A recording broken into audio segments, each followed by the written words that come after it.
ये रस्सी सिगरेट के लिए है या फिर सिगरेट वाला? कभी छत पे चांद तारों से बातें करते, तो कभी बागीचे में पेड़ों की छांव तले एक दूसरे में खोए हुए, तो कभी दूर नदी किनारे मछलियों को दाना फेंकते, तो कभी किसी तालाब के पानी में पैरों को डाले बतखों के झुंड से अनखेलियां करते हुए।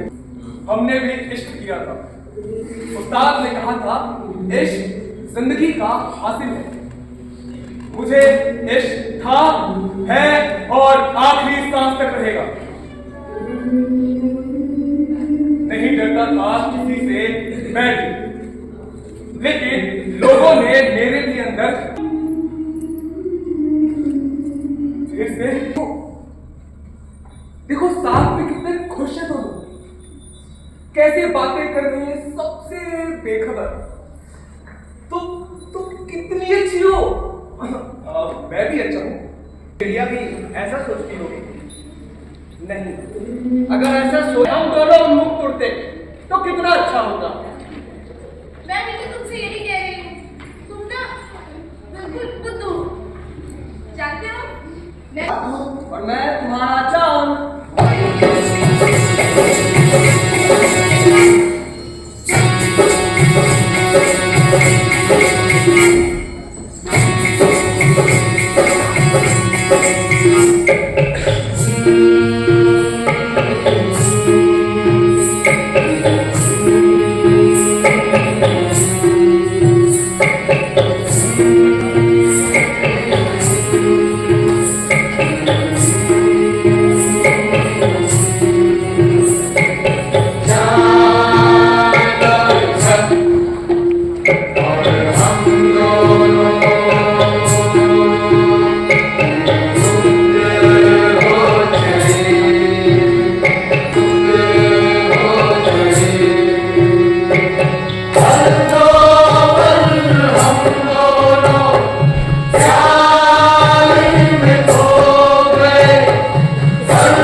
ये जैकेट किसका है?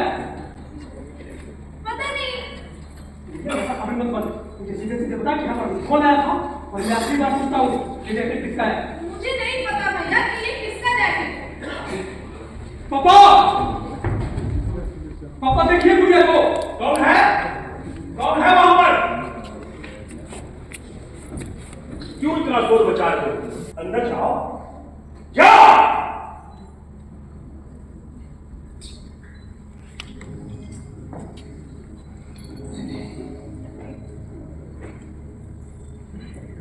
ये दिन भी देखना था इस जीवन में।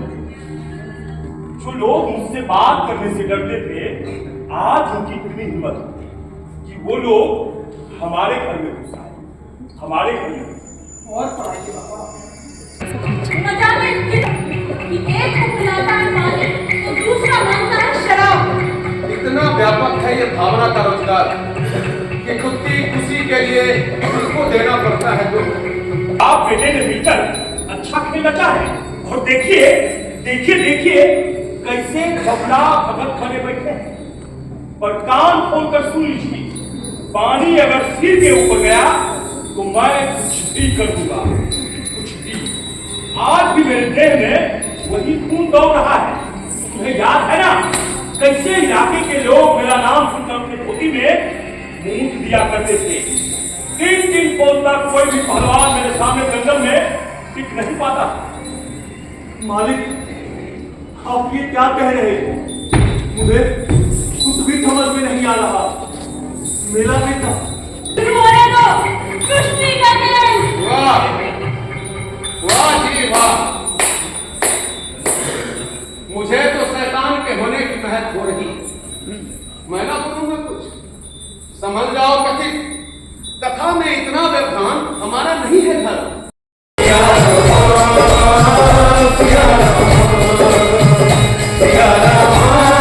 मन में तितलियों का एक जो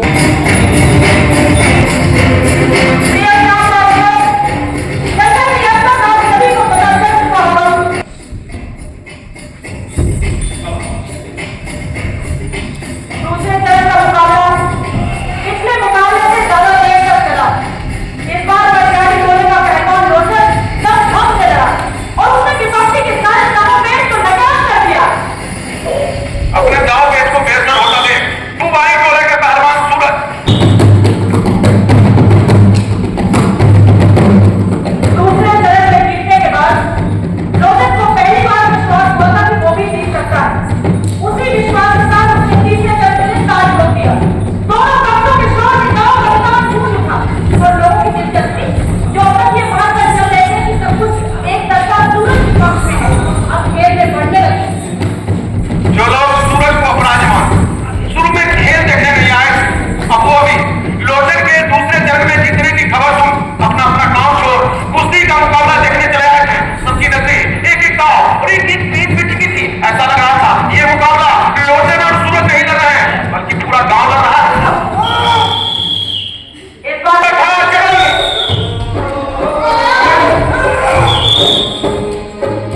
सब लोग अपनी सांस रोके बिल्कुल बगुले की तरह ध्यान लगाए। ऐसा लग रहा था कि मैदान में होने वाली हर आहट लोग आंखों से देख ही नहीं बल्कि सुन भी रहे। हर झटपटक में ऐसा लगता कि डरना भी उठा पड़ता है। बहुत देर तक डरे मुकाबले के बाद ऐसा लगने लगा कि दोनों पहलवान थक गए, लेकिन कोई भी हारने के लिए तैयार नहीं था। और तभी लोग ने सूरज को पराजित किया। सब तरफ थोड़ी देर के लिए चुप्पी छा गई। कोई भी ये यकीन करने को तैयार नहीं था कि लोचन जीत सकता है या सूरज भी हार सकता है। चौथा चरण बहुत ही घनघोर, कभी ये जीत हुआ तो कभी ऊपर।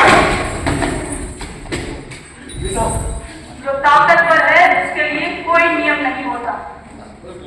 जीवन हो या खेल, वो जोर जबरदस्ती से बाज नहीं आता। सूरज के बाप ने उसी हनक में सही था। ऐसा लग रहा था जहां मुक्ति हो गई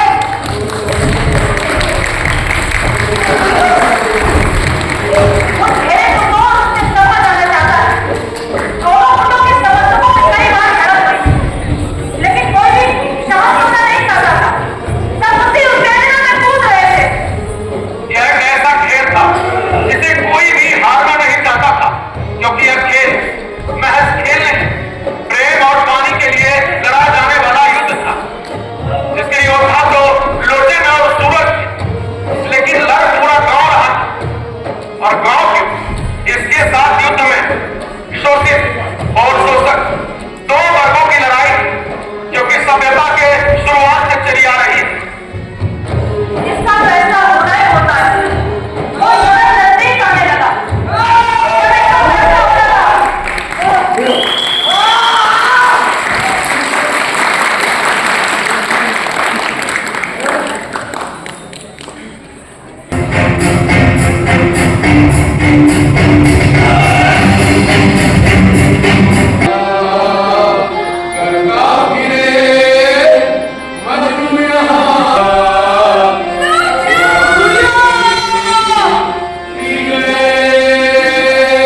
कीमत है पिया की मतिया।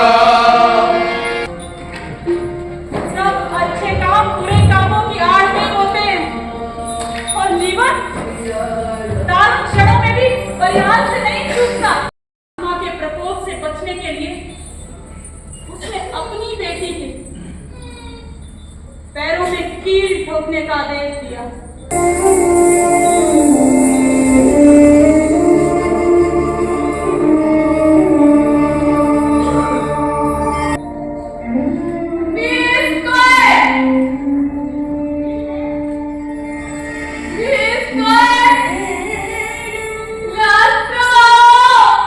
ऐसा अभिनय किया कि लोग उसे सच मान बैठे।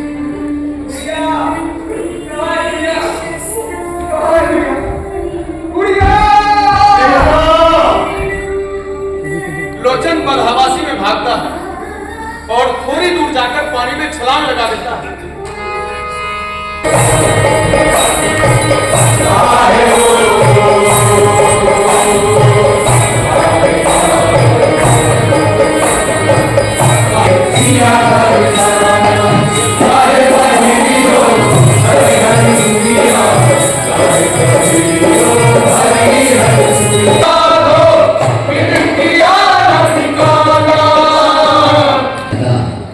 तेरे किस्से और मेरी कहानी से ज्यादा